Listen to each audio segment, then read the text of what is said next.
Amen. Shabbat Shalom, everyone. For all of you who are standing in the back, as a custom, as Professor Dershowitz is used to playing standing room only, there are some seats over here up in the front. They say you have to come to shul early to get a seat in the back, but there are seats up in the front. So if you don't want to stand or you'd like to come join us, there are lots of places for you to become part of our community.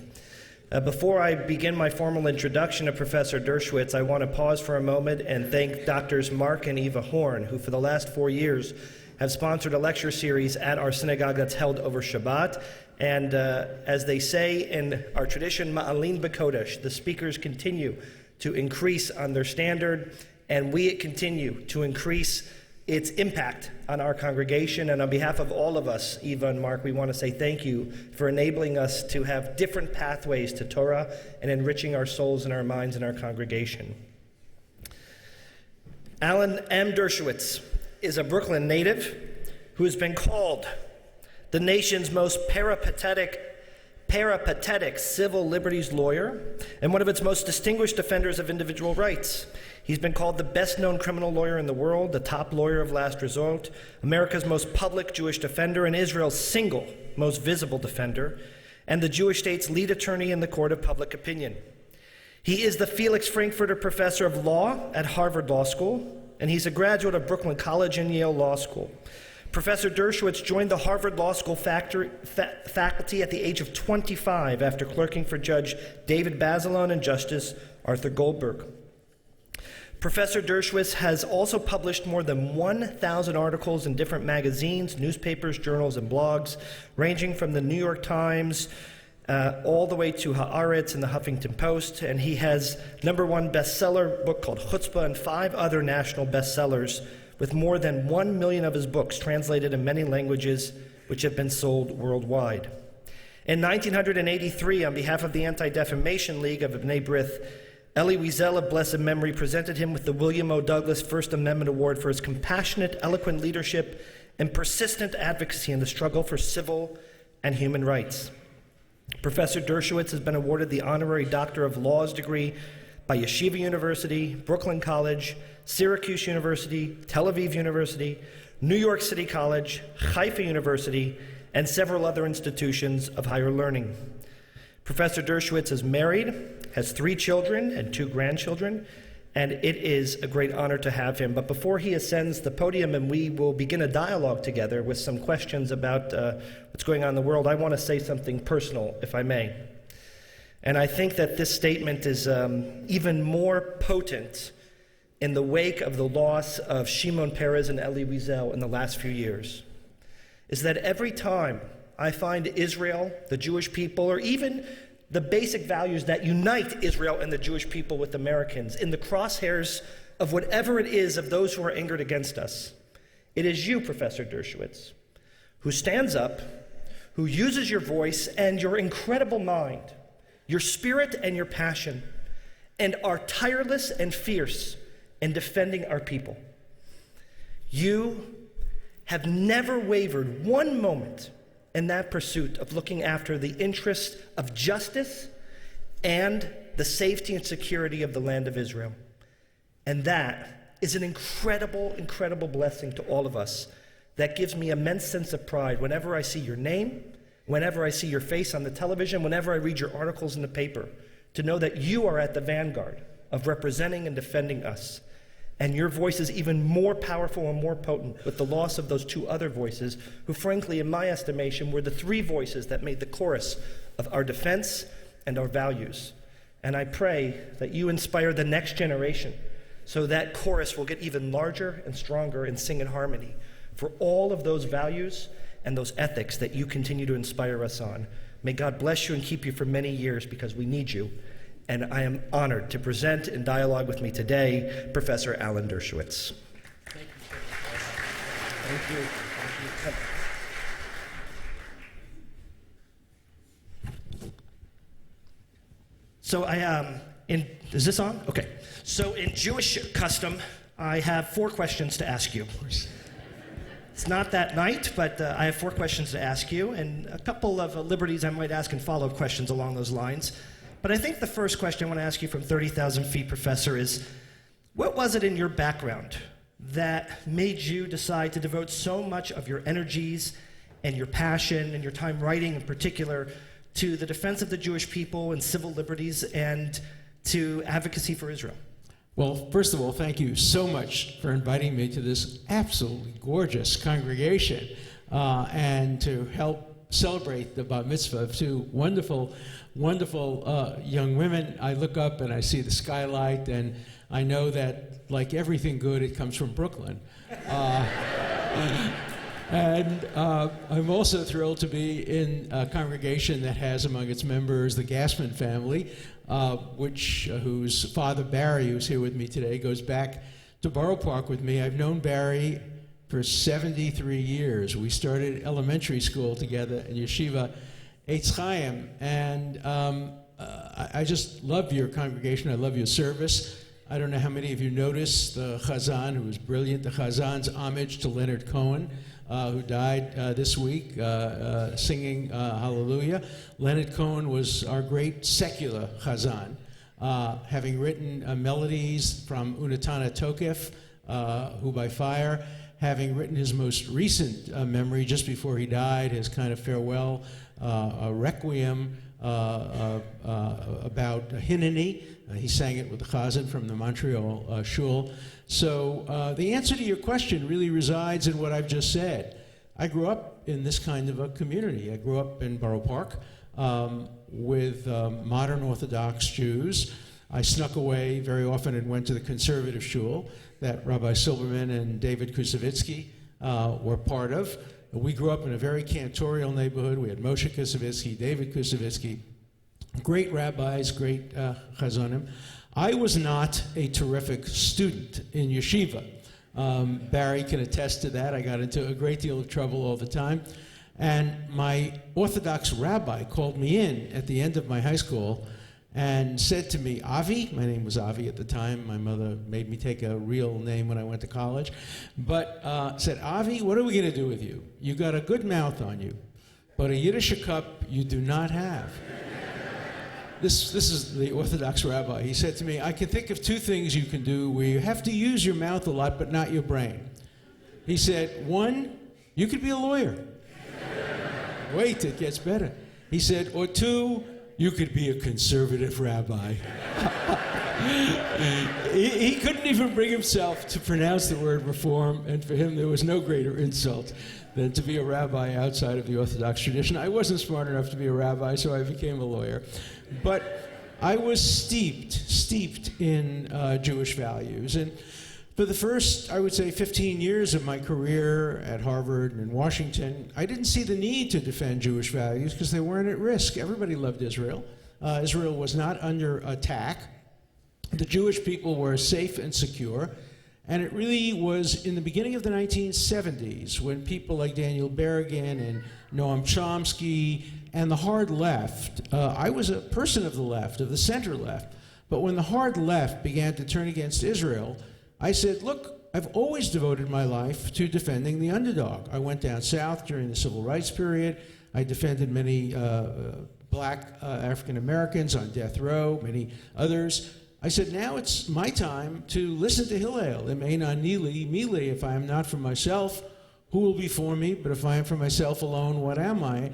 And it was really in reaction to the turning of the left against Israel that I turned much of my attention to defending Israel against improper charges. And unfortunately, it's been a full-time job. And it's getting even more full-time with the growth of the BDS movement on college campuses, this new concept called intersectionality, which is a euphemism for anti-Semitism. It says that all oppression comes from one place, and that one place tends to be Israel, Zionism. It's interesting because what we're seeing is the growth both of the hard right and the hard left all over the world. And the one thing the hard right and the hard left have in common is a hatred for Israel, a hatred for America, a hatred for Western values, a hatred for democracy, and often a hatred for Jews. So I think I'm going to be busy for a long time to come, tragically. I'd love to retire, but as long as there's bigotry and hatred, I can't retire. So, first of all, we can't afford for you to retire. The great irony is that my rabbis told me I could become a professor at Harvard. Think of how different the world would be if you were at Harvard and I was here. It would be very interesting. Well, it doesn't feel so bad anymore. Order, actually, based on the last comments you made, if that's okay. And I want to talk to you for a minute about university life and what it is to be Jewish. I go to about 5 or 6 campuses a year where the majority of our students attend. Those have high Jewish population rates, so Syracuse and Maryland and Tulane and Michigan, Wisconsin. And there are 2 narratives that live there, one of a fear and one of complacency and everything is fine. So my question is twofold. Is the pervasive anti-Israel attitudes on university campuses a sign of the future? That's part one. Or is this really just a tempest in the teapot that we, the Jewish people, have given oxygen towards? Since there are, let's say, 4,000 degree granting university, and to date, no university has divested from Israel. Mm-hmm. And really, in the scheme of numbers of over 4 million college professors, there are a minuscule amount that are anti-Israel. So talk to us about those 2 narratives that live on a campus and where you fall on it. Okay, and they're both essentially correct. BDS has not succeeded and will not succeed on any American college campus. Let me tell you a story. So the faculty of Hampshire College, a small liberal arts college in western Massachusetts, voted a couple of years ago to divest from Israel. My son happened to be an alum of that school and told me about it. And I called the president. And I said, I just want to be very clear with you. If you divest from Israel, we will divest from Hampshire. And we will start a campaign of every alum, every parent, and we will stop contributing to any school that divests from Israel. And he basically pleaded with me not to do it, and he promised he would get the faculty vote reversed, and he did. And that threat continues, and we've made it clear to colleges all over the country that alumni support is essential. The vast majority of alumni support Israel. Look, the second part of your question is right. Only perhaps between 10 and 20%, depending on the campus, of faculty and students on any given major campus are virulently anti-Israel. 80% are complacent, and another 10 or so, or maybe 20% are very, very pro-Israel. A story. So I was invited to speak at the University of California at Irvine, the same place that the ambassador to Israel was booed and not permitted to speak. And I got up to speak, and I was booed too, but coming from Brooklyn, I just shouted over the boos, and I wouldn't let them shut me down. But I started my talk. It was about this size, maybe a little bigger, about 1,000 people. And I could see on the right side were groups of students wearing the green of the Palestinian cause, and on the other side were a group about the same size wearing the blue and the white and the kippah. And so I said, before I begin my talk, I want to ask one question of each of the 2 groups. I want to ask first the pro-Israel students. How many of you would accept a peaceful, non-terrorist Palestine living side by side with Israel? Every hand immediately went up without a second's pause. Then I turned to the pro-Palestinian group and said, how many of you would be willing to accept a nation state of the Jewish people in peace, no settlements, no expansions, living side by side? They mumbled among each other. Not a single hand went up. The chancellor of the university whispered and said, you can sit down now, you've won the debate, because it's become clear that this isn't pro-Israel versus pro-Palestine, it's pro-Israel versus anti-Israel. That the Palestine group was more interested in there not being a nation state of the Jewish people than in there being a Palestinian state. And that's been the history from the very beginning. When Haj al-Husseini appeared before the Peel Commission in 1937, he said, there is no such thing as the Palestinian people. We don't want a state. We just don't want there to be a Jewish state.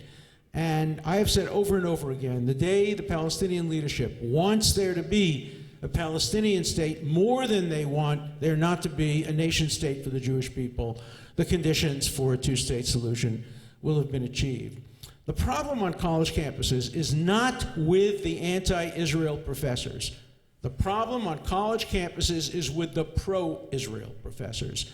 These are people who love Israel in their heart, in their soul, in their neshama, in their family, in their synagogues, but they don't have the guts to speak out in favor of Israel on the campus. Their advocacy for Israel is limited to friendly audiences, and they simply won't take the chance that they will be attacked if they are perceived as being pro-Israel. Every time I speak at university campuses, and I too speak at many, I actually try to pick campuses where there is hostility more than where there is a friendly audience, because I want to be in the belly of the beast. I want to be able to change minds.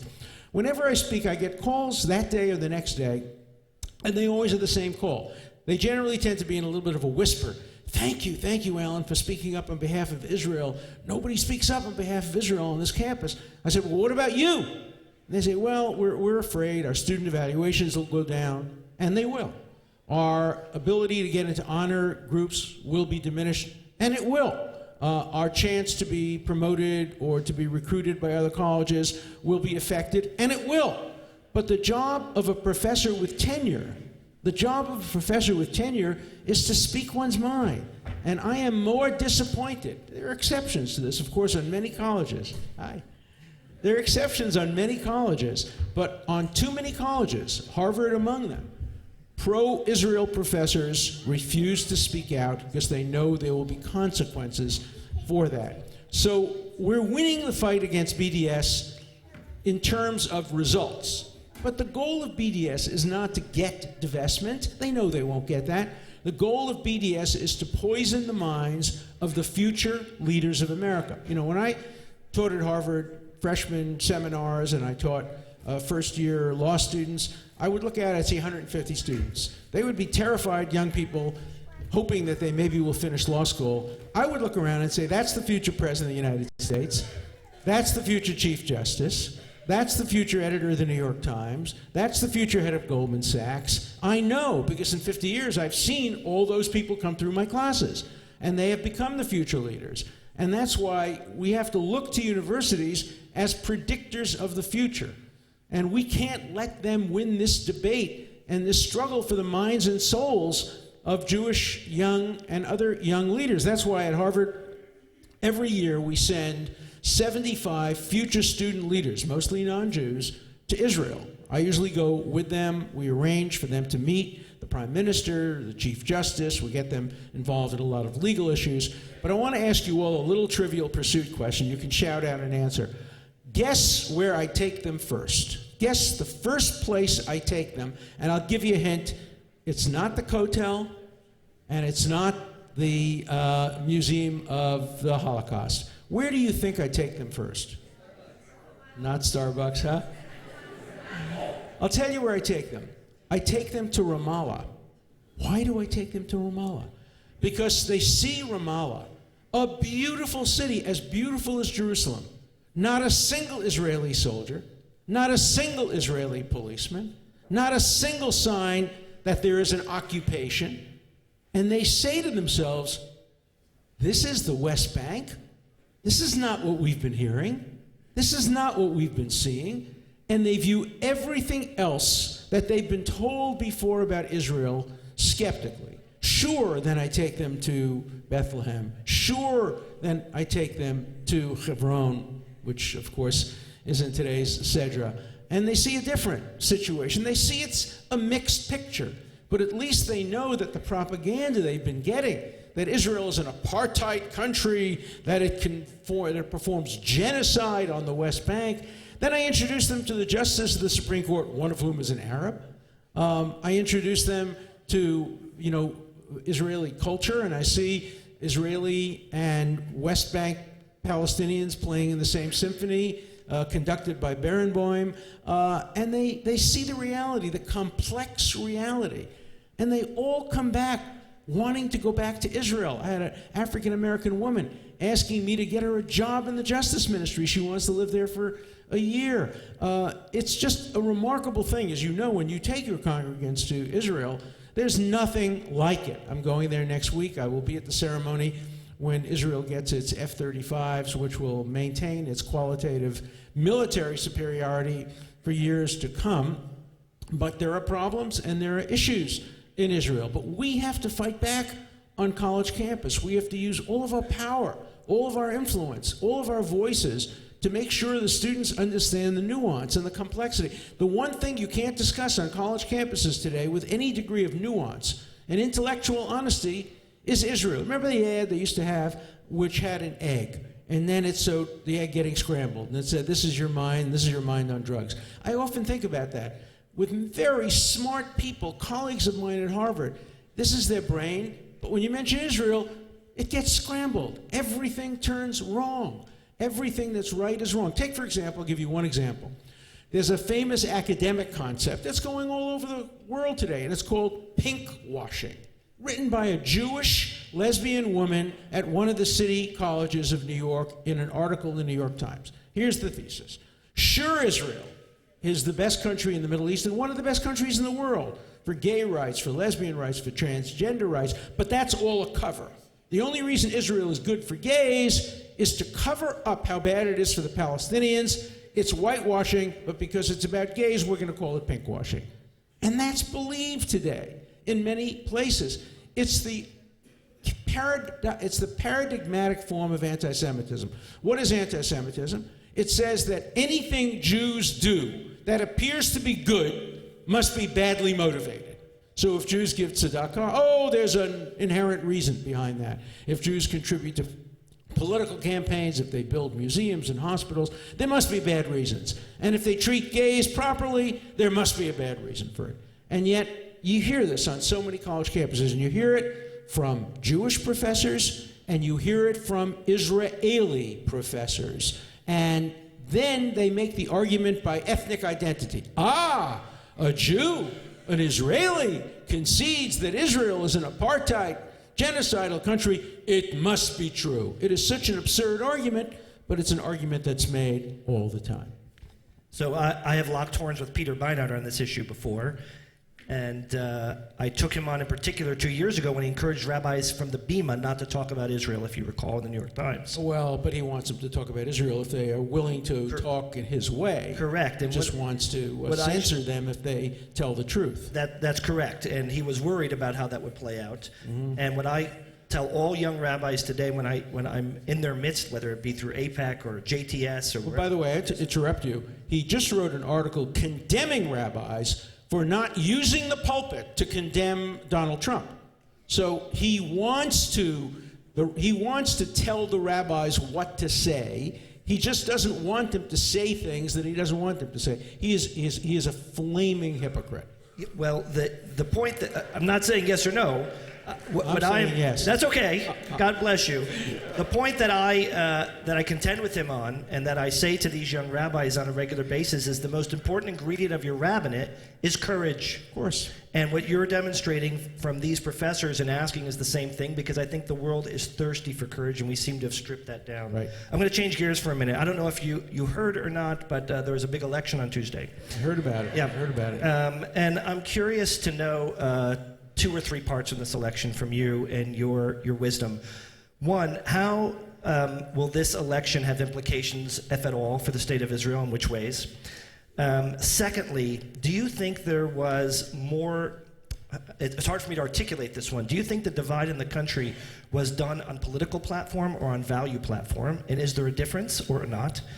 And thirdly, is there a to right some of the wrongs that caused deep pain by Donald Trump in values that seem to be a unifier for most of the Jewish world? Okay, first, the great news about every American election is that it doesn't generally have a profound impact on America's relationship to Israel. It's not like England, where if the Labour Party were to win with Corbyn, it would change Israel's policy.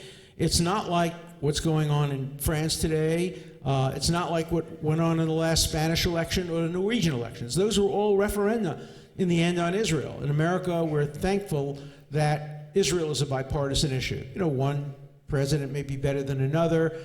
The first Bush was not good for Israel. The second Bush was very good for Israel. But it's always a matter of degree and nuance. Generally, all administrations are positive toward Israel's right to defend itself.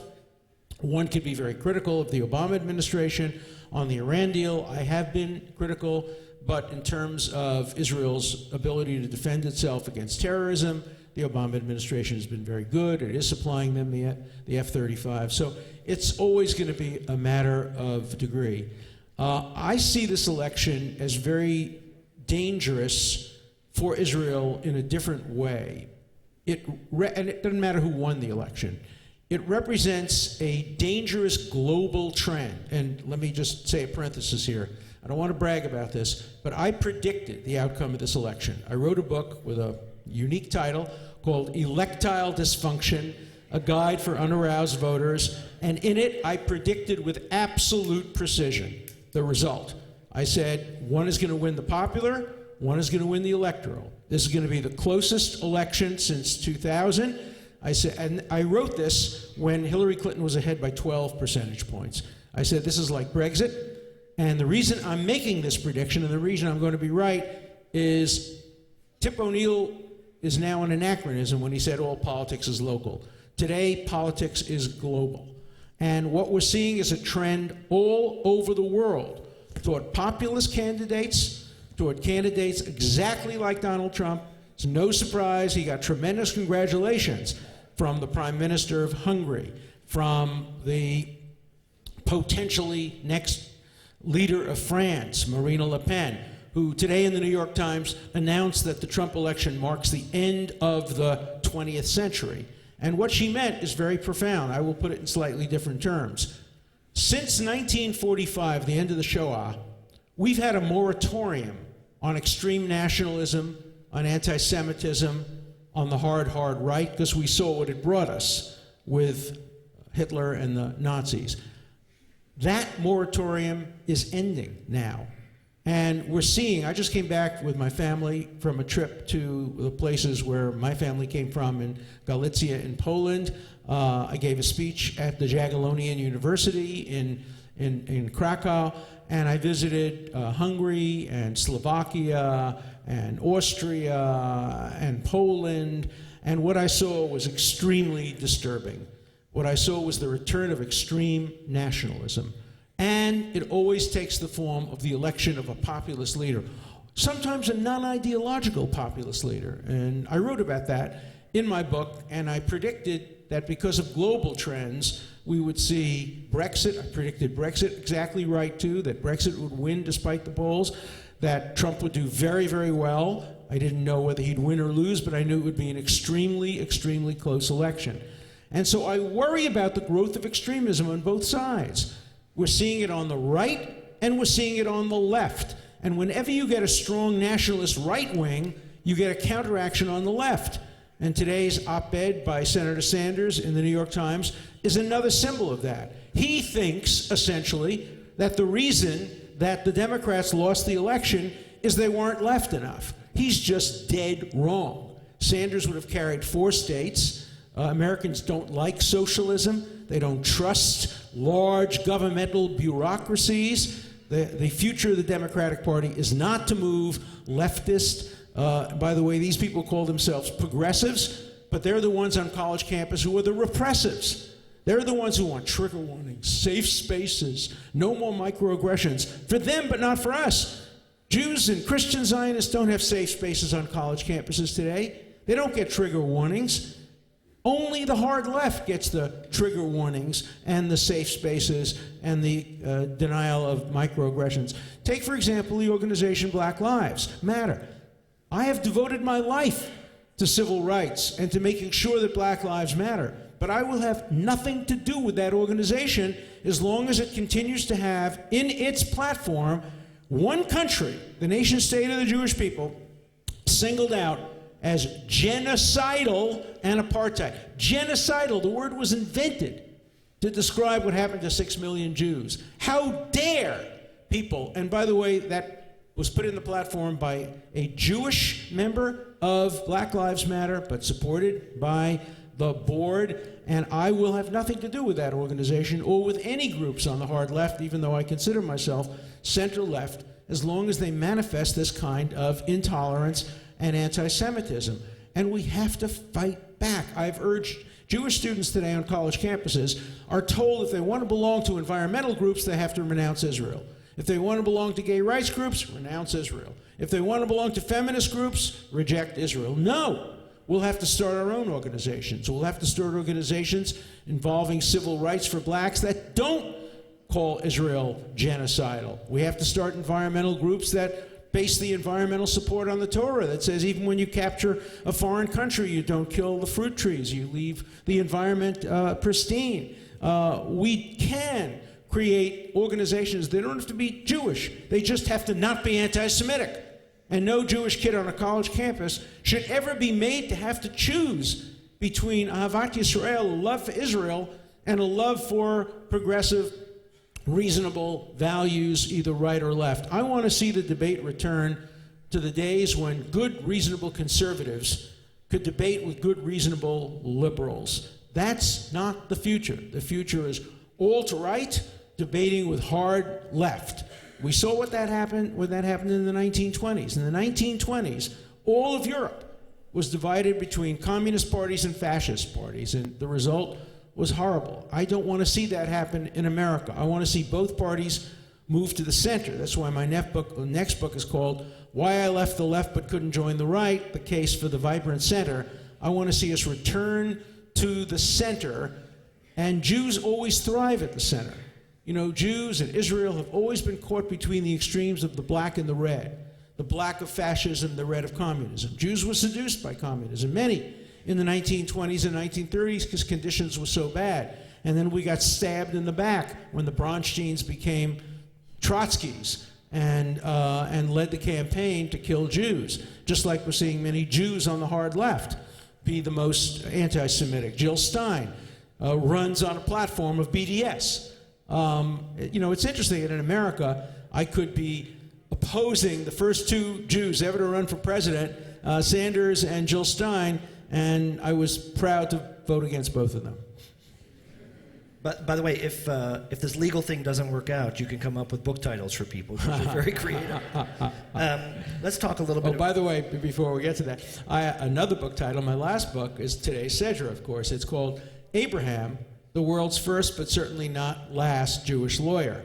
And it makes the point that Avraham was not only the first Ivri, the first Jew, the first Hebrew, he was also the first Zionist. He went up to Israel, and certainly the first lawyer. And please all come to shul next week and listen to Vayera, where Abraham becomes the first criminal defense lawyer and rebukes God, shakes his finger at him and says, Chalila lacha hashofet kol haaretz lo ya'aseh mishpat. How dare you, God, the judge of all the world, will not yourself do justice? And he invented the concept in arguing for the sinners of Saddam that better 10 guilty go free than even one innocent be wrongly convicted. So he is an inspiration to all of us criminal defense lawyers who get berated for defending the guilty. We point to Abraham and say, hey, no one more guilty than the sinners of Saddam, and look at what a great job Abraham did on their behalf. Well, that's what it is to be Jewish, yeah. Right? To look after the other.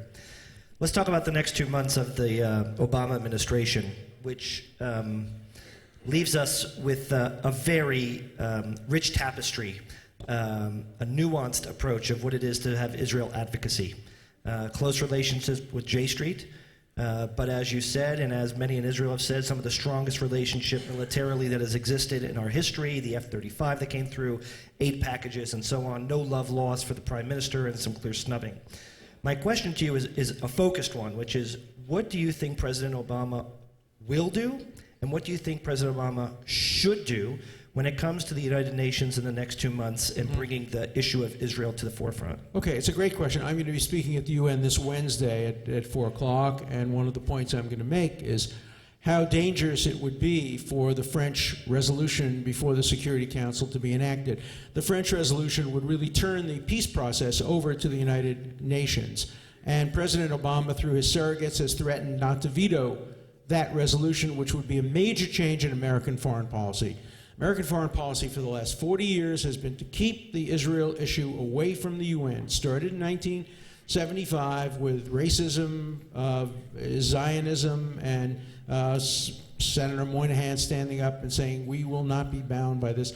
And the policy has been the same ever since. And President Obama, who is now the most dangerous man in the world, why? Because every president during the last 2 months of their presidency, if it's an 8-year term, is the most dangerous person in the world, because it's the only time a president is not constrained by checks and balances or by political accountability. He can do whatever he wants.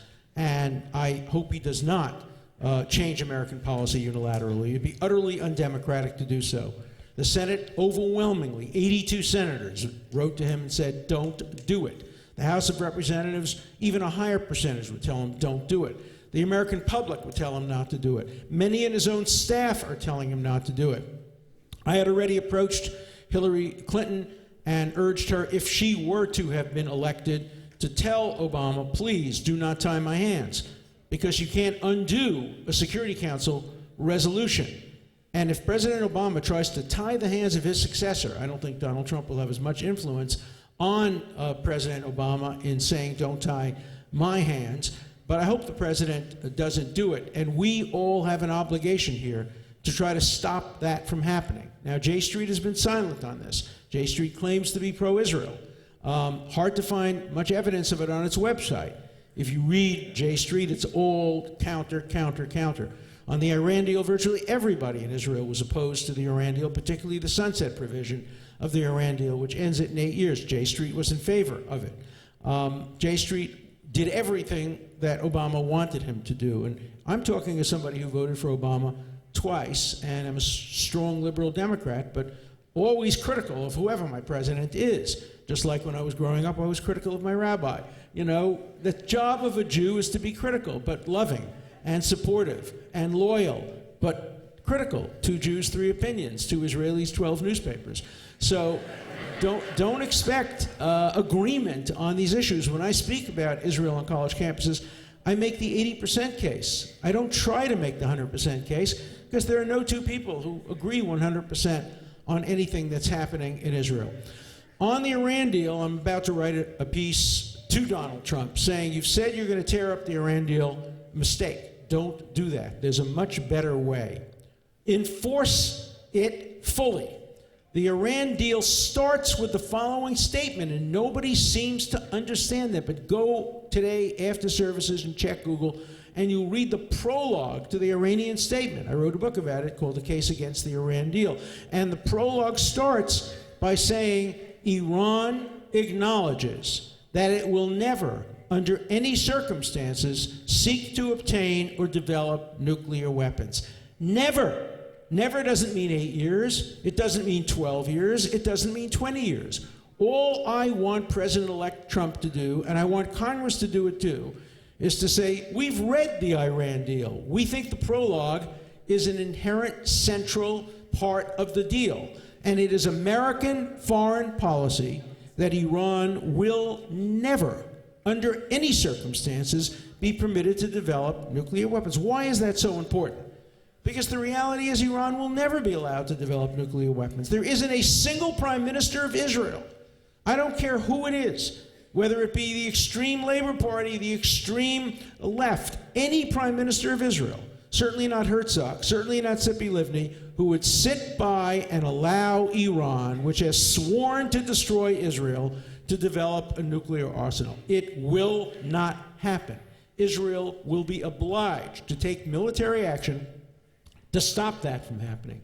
That will be a terrible price that Israel will have to pay, particularly since Russia has now been playing footsie with Iran and helping them to develop defense techniques against a possible Israel attack. So the Iran deal will not produce peace. It will be much more likely to produce the need for military action. That's why it's important for American foreign policy to be clear and unequivocal that it is not only Israel's policy, but America's policy, that Iran will never, ever be entitled to develop nuclear weapons, certainly as long as this regime is in place. This regime which has sworn to destroy Israel. What country in the world would allow another country that is a neighboring country that has promised to destroy it to develop nuclear weapons? Look what the United States did when Khrushchev tried to put nuclear weapons in Cuba. Khrushchev wasn't calling for destruction of the United States. Cuba wasn't calling for the destruction of the United States. But we said we will not permit a single nuclear weapon to be 90 miles away from the coast of Florida. And Israel has the same policy, and it must have the same policy.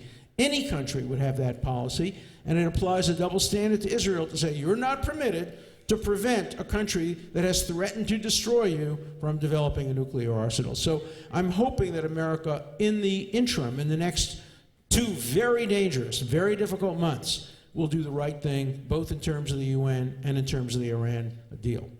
I want to ask a closing question.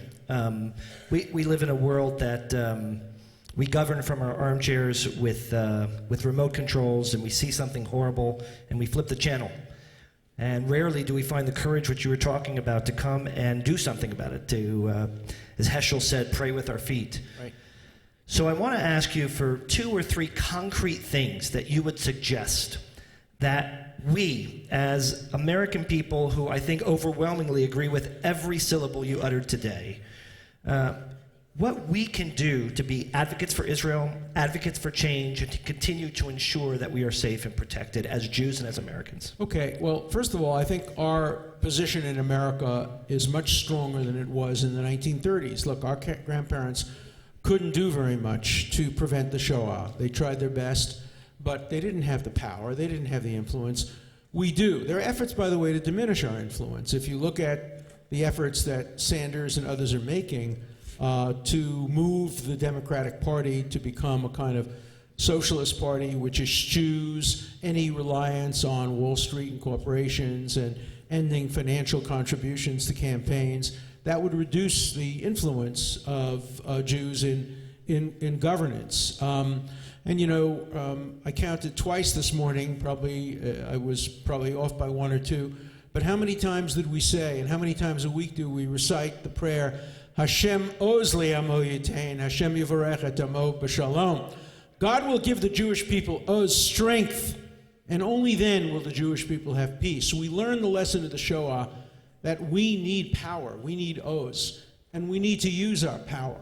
You know, when people say to us that Jews have too much power, our answer has to be no, we don't have enough power.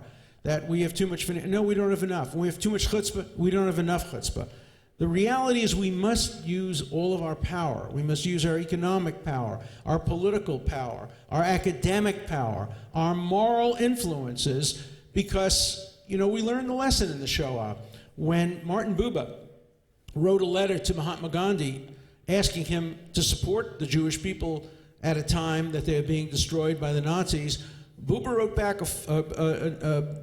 wrote back a foolish letter saying, no, the Jews have the morally superior position. Let them lie down in front of the Nazi tanks the way we lie down, the Indians in front of the British tanks, and the tanks will stop. And Buber wrote back essentially, you didn't use this language, he was more polite. You jerk. We're talking about Nazis now, not the British. The British might stop their tanks. The Nazis would just roll over us. We thought, and many of our rabbis and intellectual leaders thought, but because we were on the right side of morality during the Second World War, we would prevail. And I think we learned our lesson. And the result has been the establishment of one of the strongest armies in the world in Israel, and a nuclear country. And it's a tragedy that we need it. Look, we all believe in the prophecy that hopefully someday we will be able to turn our swords into plowshares. And can you imagine what the peace dividend would be if Israel were able to turn its nuclear weapons into nuclear medicine and able to turn its brilliance in cyber warfare into brilliance in curing diseases? The benefit to the world would be enormous. But tragically, Israel's first priority today is military defense against enemies. And tragically, in the United States and all over the world, Jews need to be defended. Thank God we have a country in Israel that opens the door to any Jew, whether it be from the Ukraine or from the suburbs of Paris or from Lithuania, that needs to have a place of asylum. And people condemn the law of return, saying it's racist. No.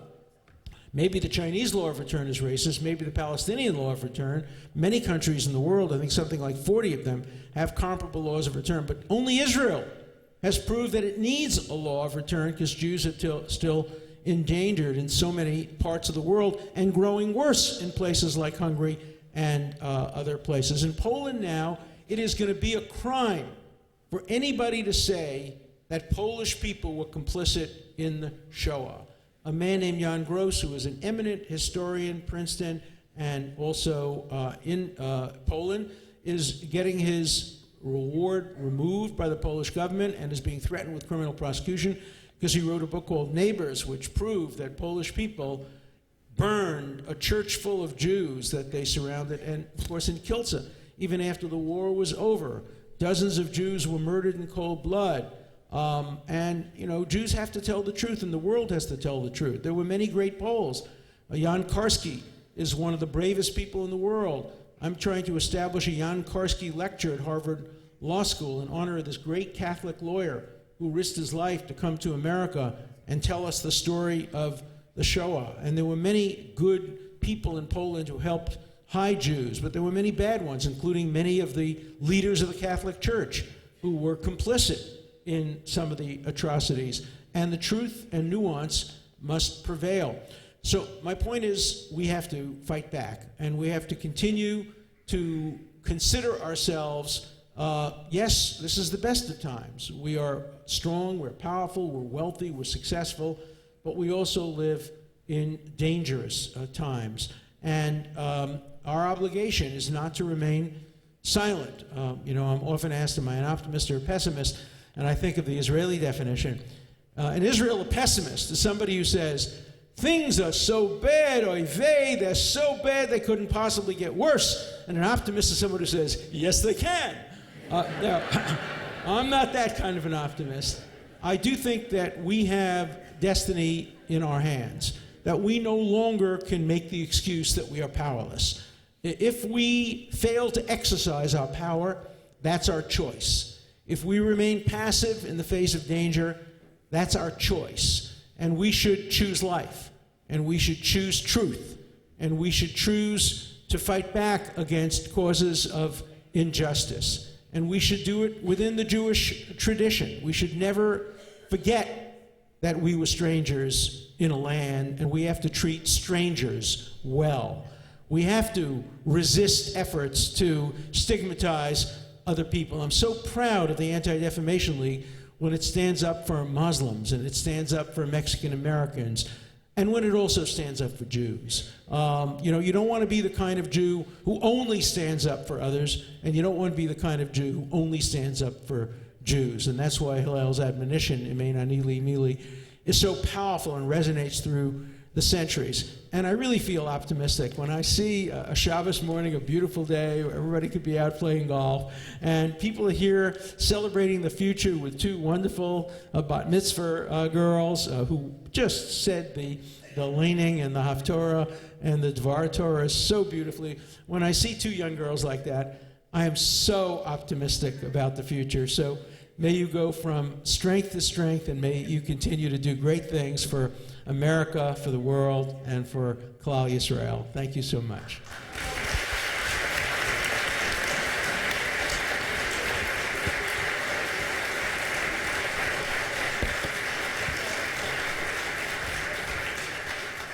I have two quick things to say in closing, and that is, I know that you're a member of is that right? So we have an honorary membership here in the Brooklyn Dome for your 12th today. And just want you to know you're always welcome in this shul. And I want to tell you that I became a chassid of yours, I think it was in 1994 when I watched you debate Alan Keyes. And you finished the debate with a quote from Voltaire that has inspired me, I think, every day of my life, because you might have repeated the quote, but you live the quote. And that quote is, I despise all of your views, and I'll fight for my dying day for your right to have them. And that embodies what you are. You are a person who believes in a sense of equality and in using a voice. And you have used that voice your whole life and empowered others to do the same. And we pray that God bless you so you keep making the change that you've done in the world with that voice. It's a blessing to all of us. Thank you so much. Thank you. Shabbat shalom.